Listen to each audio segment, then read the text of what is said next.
صلی اللہ علیہ وسلم۔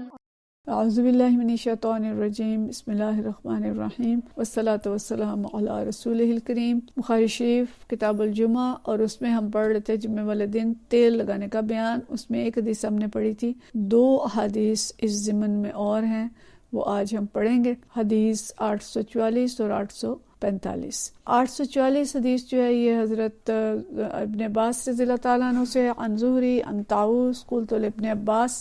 طاؤس کہتے ہیں کہ میں نے حضرت ابن عباس رضی اللہ تعالیٰ عنہ سے کہا، ذکروا ان النبی صلی اللہ علیہ وسلم قال، کہ میں نے سنا ہے کہ نبی کریم صلی اللہ علیہ وسلم نے یہ فرمایا، یا اس کا تذکرہ کرتے ہیں کہ اغتسلوا یوم الجمعۃ، کہ جمعے کے دن غسل کرو۔ تو کہتے ہیں کہ میں نے سنا کہ نبی کریم صلی اللہ علیہ وسلم یہ فرماتے تھے کہ جمعہ کے دن غسل کرو، اور وغسلوا رؤوسکم، کہ اپنے سر بھی دھو۔ اغتسلوا یوم الجمعہ، جمعہ کے دن غسل کرو، وغسلوا رؤوسکم، اور اپنے سر بھی دھو۔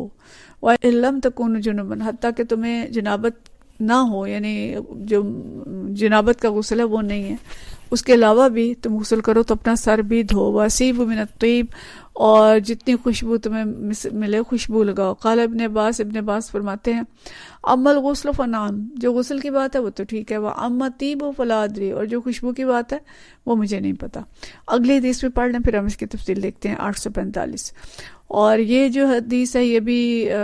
اخبرنی ابراہیم بن میسرہ عن طاؤس، ابراہیم بن میسرہ جو ہے وہ حضرت طاؤس سے روایت کرتے ہیں عن ابن عباس۔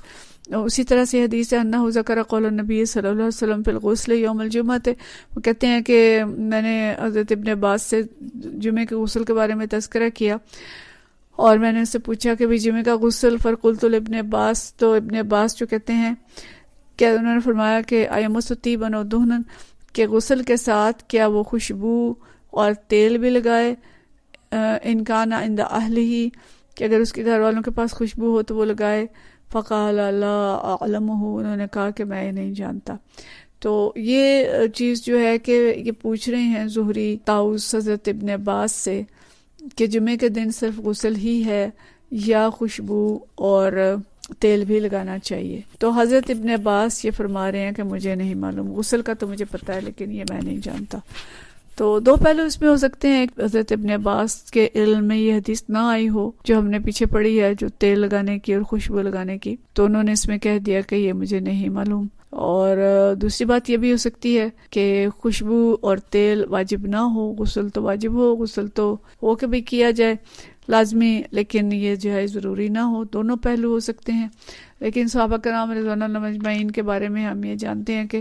اگر کوئی بھی حدیث انہوں نے نہیں سنی ہوتی تھی تو وہ آرام سے کہہ دیتے تھے کہ مجھے نہیں معلوم کہ اس کے بارے میں حکم کیا۔ تو شاید یہی معاملہ جو تھا حضرت ابن عباس رضی اللہ تعالیٰ عنہ کا تھا۔ اس کا مطلب یہ نہیں ہے کہ تیل نہیں لگانا یا خوشبو نہیں لگانی، ٹھیک ہے؟ تو مطلب یہ ہے کہ وہ یہ کہہ رہے ہیں کہ مجھے نہیں معلوم، لیکن یہ حدیث ہم پیچھے پڑھ چکے ہیں کہ ایسا حکم جو ہے نبی کریم صلی اللہ علیہ وسلم نے دیا تھا، اور وہ 7 اعمال جو کرنے والے ہیں جن کے اگلے جمعہ تک کے اعمال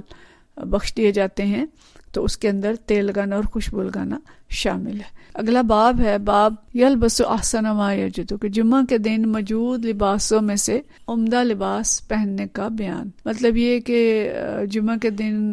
مستحب ہے، اچھی بات ہے کہ کسی شخص کے پاس جو لباس ہے اس میں سے بہترین لباس پہنے۔ یہ بھی دیکھیں اللہ کے حضور جا رہے ہیں تو اچھے لباس میں جائیں، تیار ہو کے جائیں، اچھی طرح سے کنگھی کر کے، تیل لگا کے، خوشبو لگا کے۔ تو نئے لباس کے بارے میں بھی حدیث ہے۔ حدیث ہے 846، اور یہ حضرت نافع عن عبداللہ بن عمر عن عمر بن خطاب، جسے ہم پیچھے پڑھتے تھے گولڈن چین ہے۔ اخبرنا مالک عن نافع عن عبداللہ بن عمر، امام مالک جو ہیں حضرت نافع سے، حضرت نافع حضرت عبداللہ بن عمر سے روایت کرتے ہیں، اور وہ کیا کہتے ہیں؟ ان عمر بن خطاب، عمر بن خطاب نے رآہ لتن سیرا عند باب المسجد، کہ مسجد نبوی کے دروازے کے پاس حضرت عمر نے ایک ریشمی حلہ یا سوٹ کہہ لیں، حلہ جو پہنا جاتا ہے سوٹ کے اوپر وہ بھی ہوتا ہے، اس کو فروخت ہوتے دیکھا۔ فقالا، تو انہوں نے فرمایا یا رسول اللہ صلی اللہ علیہ وسلم، یا رسول اللہ، لو اشتریت ہذہ، آپ اگر یہ خرید لیں، فلبستھا یوم الجمعہ، تو جمعے والے دن آپ اس کو پہنا کریں، وَلِلْوَفْدِ إِذَا قَدِمُوا عَلَيْكَ، اور جو وفود آپ کے پاس آتے ہیں ملاقات کے لیے، دوسرے قبائل کے آتے تھے، بادشاہوں کے وفود آتے تھے، تو حضرت عمر رضی اللہ تعالیٰ عنہ نے خواہش ظاہر کی کہ جب اس طرح کے وفود آپ کے لیے ملاقات کے لیے آئیں تو آپ اہتمام سے یہ ریشمی حلہ جو ہے یہ پہن کے بیٹھا کریں۔ فقال رسول اللہ صلی اللہ علیہ وسلم، تو آپ صلی اللہ علیہ وسلم نے فرمایا انما یلبس هذه، اس کو تو وہ شخص پہنے من لا خلاق له فی الآخرۃ، جس کے آخرت میں کوئی حصہ نہ ہو، یعنی ریشمی لباس وہ پہنے جس کا آخرت میں کوئی حصہ نہیں ہے۔ ثم جاءت رسول اللہ صلی اللہ علیہ وسلم منها حلل، پھر نبی کریم صلی اللہ علیہ وسلم کے پاس کچھ حلے لائے گئے۔ فعاط عمر بن خطاب رضی اللہ عنہ، انہوں نے اس میں سے ایک حلہ جو تھا حضرت عمر بن خطاب کو دے دیا، منہا حلتن۔ فقال عمر، تو عمر رضی اللہ تعالیٰ عنہ نے فرمایا یا رسول اللہ کسوتنیہا، کہ آپ مجھے یہ پہنا رہے ہیں، وقد قلت فی حلۃ عطارد ما قلت، اور آپ کو پتہ ہے کہ آپ نے جو عطارد کا حلہ تھا اس کے بارے میں کیا فرمایا تھا۔ عطارد جو تھا یہ وہ شخص تھا جو فروخت کر رہا تھا حلہ، جو پیچھے ذکر آیا جب مسجد کے دروازے پہ فروخت کر رہا تھا، تو اس کے بارے میں تو آپ نے مجھے فرمایا تھا کہ وہ پہنا جس کا آخرت میں کوئی حصہ نہیں ہے، اور آپ مجھے یہ حلہ دے رہے ہیں۔ تو قال رسول اللہ صلی اللہ علیہ وسلم، تو آپ صلی اللہ علیہ وسلم نے فرمایا انی لم اکسکھا لتلبسھا، کہ میں نے اس لیے آپ کو نہیں دیا کہ آپ خود اس کو پہنے، یعنی یہ حلہ میں نے آپ کو پہننے کے لیے نہیں دیا بلکہ ویسے دیا ہے۔ ظاہر آپ ویسے، انہوں نے پھر کیا کیا، فکساھا عمر بن خطاب رضی اللہ عنہ اخا لہ بمکہ مشرکن، تو انہوں نے ایک اپنے بھائی کو بھیج دیا جو اس کو پہنا دیا جو کہ مشرک تھا اور مکہ میں رہتا تھا، اور یہ آتا ہے کہ یہ ان کا کوئی دوسرا بھائی تھا یا خیافی بھائی تھا